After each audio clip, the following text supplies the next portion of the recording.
Alam mo ba na sa Guimaras Island, may nangyaring kakaibang insidente na hindi pa rin mapaliwanag ng agham hanggang ngayon? 23 bata mula sa elementarya ang sabay-sabay na nawalan ng malay habang nag-field trip malapit sa isang lumang balete tree. Pero hindi lang yon ang nakakatakot. Lahat sila ay nagsalita ng sabay-sabay gamit ang sinaunang hiligay noon na hindi nila alam.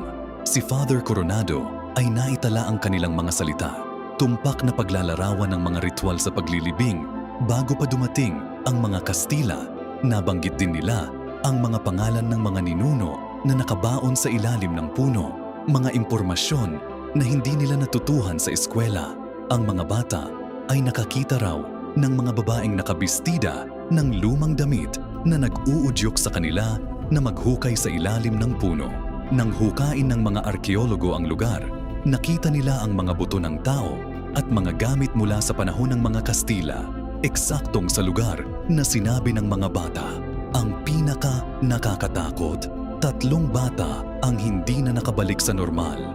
30 taon na ang nakalipas, pero hanggang ngayon, sa sinaunang hiligay nun pa rin sila nagsasalita.